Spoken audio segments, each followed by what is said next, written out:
Hoje vamos trazer para vocês a história de um dos maiores serial killers que já existiu, sem nunca ter matado ninguém com as próprias mãos.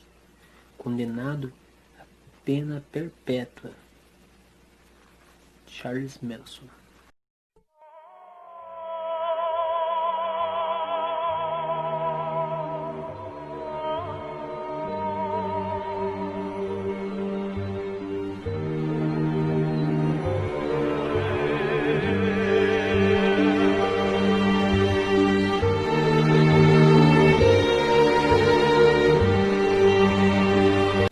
Filho de Caitlin Meadows, que teve aos 15 anos no Hospital Geral de Cincinnati, Charles Manson nunca conheceu o pai. Herdou o sobrenome Manson de um breve casamento de sua mãe, depois que nasceu. Charles passava a maior parte do tempo com a avó. Quando sua mãe foi presa, mais uma vez foi morar com seus tios. Seu tio espancava-o e abusava dele. Quando a mãe saiu da cadeia, tudo continuou igual. Manson conta que certa vez ele chegou a vendê-lo num bar em troca de uma dose de bebida alcoólica. Então o pequeno Charles começou a roubar. Foi mandado para um reformatório, mas ao sair continuou com os delitos. Por volta dos 12 anos de idade, procurou a mãe que o rejeitou. Mais uma vez, foi parar em uma outra instituição. Muitas vezes fugia. Chegou a passar por avaliações psiquiátricas. Numa destas, postulou-se que por trás de suas mentiras e frieza estava um garoto extremamente sensível, mas que não havia recebido amor suficiente. Avaliou-se o seu consciente de inteligência e era acima da média. Perto de receber a liberdade condicional, Manson estuprou um garoto com uma faca contra o pescoço do rapaz. Tinha já 17 anos. Foi então mandado para uma instituição mais segura. Abusou de outros homens, mas já em uma prisão, aparentemente mudou de comportamento. Subitamente, dedicou-se mais a aprender. Finalmente foi alfabetizado e estava mais colaborativo. Aos 19 anos, pôde sair. No ano seguinte, casou e teve um filho, Charles Manson Jr. Trabalhava em serviços de baixa especialização, pelos quais recebia pouco, então para completar sua renda, roubava carros. Foi parar novamente na prisão. Nisso a esposa o largou. 3 anos depois, saiu da prisão e se tornou cafetão e ladrão. No ano seguinte, foi pego novamente, mas escapou com a ajuda de uma mulher, que mentiu estar grávida dele, mas após dar o golpe financeiro em uma mulher, drogar e a estrupar a colega de quarto dela, foi preso. Estava com 26 anos e deveria passar muitos anos encarcerado. Nesta época descreve que Charles Manson tinha grande necessidade de chamar a atenção para si mesmo. Era manipulador, falava de filosofia, pouco conhecidas na época, como o budismo e a cientologia. Outra obsessão era o Beatles. Tinha um violão e acreditava que, tendo oportunidade, seria maior que eles. Passava boa parte do tempo escrevendo músicas.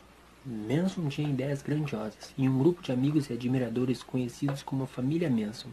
Eram homens e mulheres de famílias ricas, que não tinham bom relacionamento com seus familiares, e que por isso passaram a morar na rua da Califórnia.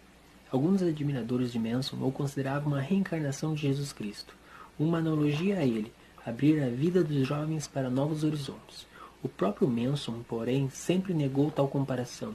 Em 1966, aos 32 anos, podendo finalmente ser libertado, quis recusar, disse que não saberia viver lá fora. Charles saiu, teve contato com hippies e começou a regimentar seguidores. Muitos eram meninas bem jovens e perturbadas emocionalmente. Além disso, usava de drogas como LSD para influenciá-los. O guru Charles Manson pregava o abandono das prisões mentais, engendradas pelo capitalismo. Conta-se que a família acabou por se aproximar das ciências ocultas, como a Ordem Círculo do Cachorro Sanguinário. No ano de 1968, ele formou uma comunidade alternativa, e a Stephen Hawking, perto de Los Angeles. O grupo acabou conhecendo Dennis Wilson, do grupo Beach Boys. Tentaram explorar, mas ele depois se livrou de Manson. Em 1968, foram parar no rancho, sobreviviam não só de roubar, mas também de procurar comida em restos. Charles ainda tentava gravar um filme ou um disco. Um produtor, Melker, recusou fazer o que na cabeça de Charles era um fato consumado: gravar e lançar o artista Charles. Charles dizia que acreditava que iria acontecer uma grande guerra racial, onde os negros venceriam, mas encontrar-se-iam perdidos porque eram inativamente incapazes de dominar. Nesse ano, os Beatles lançaram The Beatles, que ficou conhecido como Álbum Branco. O disco trazia canções como Revolution e Walter Skelter. Era o sinal para Manson que sua família a guerra deveria começar, com crimes que deixassem os brancos realmente enfurecidos contra os negros. Charles e sua família escapariam, escondendo-se no deserto. Charles havia escondido em um livro religioso que havia no deserto uma estrada para uma cidade de ouro. Após o fim da guerra, a família Manson retornaria e assumiria o comando da situação. Charles era o quinto anjo, os outros quatro seriam os integrantes do Beatles. Como os negros não iniciariam a guerra na data em que Charles achou que começaria, ele percebeu que teria que ensinar a eles o que fazer.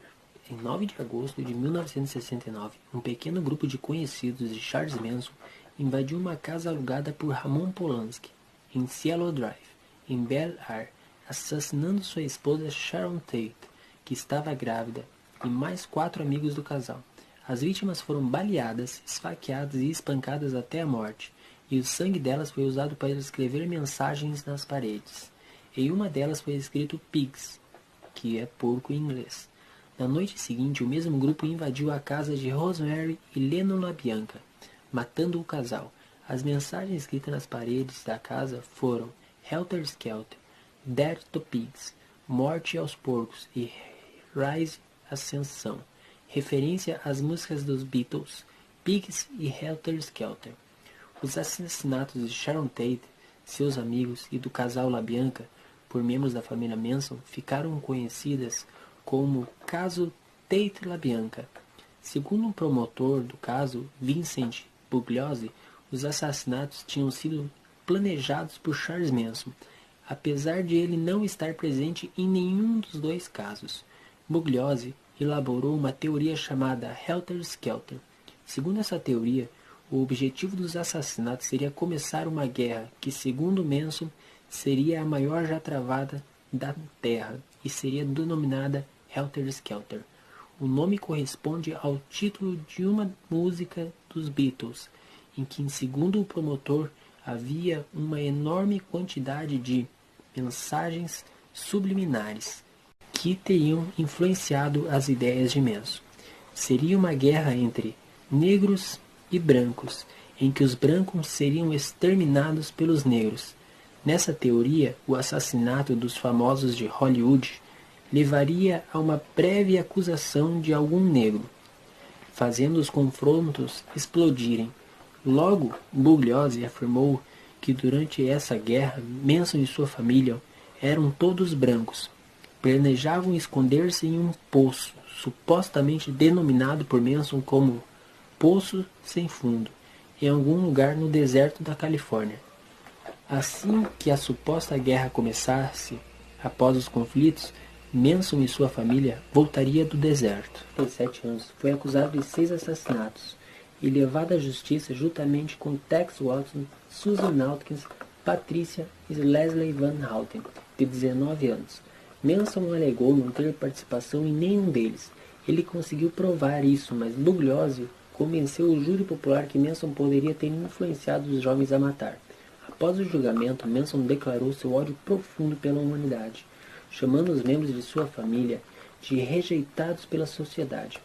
A promotoria se referiu a ele como o homem mais maligno e satânico que já caminhou na face da terra.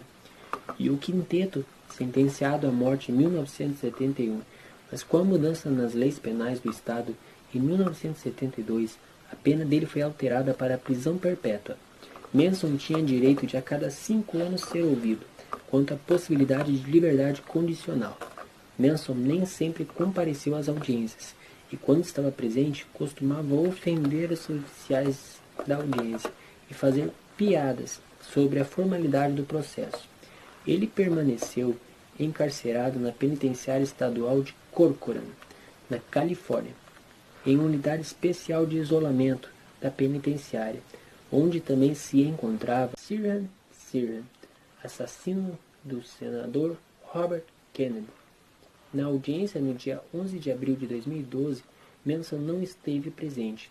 Nela, as autoridades concluíram que o criminoso ainda era muito perigoso para obter a liberdade condicional e deram um novo prazo para a revisão de seu caso. A próxima revisão aconteceria em 2017, quando Manson teria 83 anos.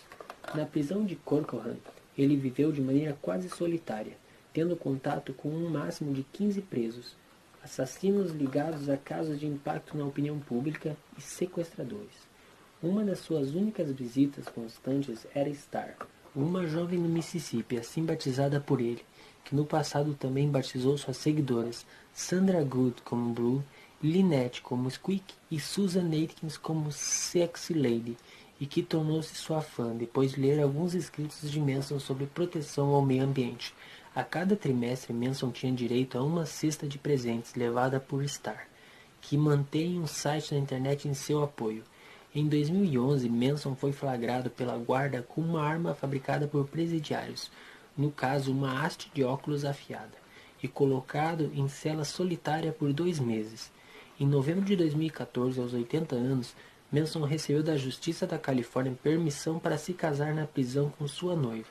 Porém, desistiu do casamento em fevereiro de 2015, após descobrir que sua noiva Elaine Burton, 53 anos mais jovem, planejava expor seu cadáver em uma redoma de vidro.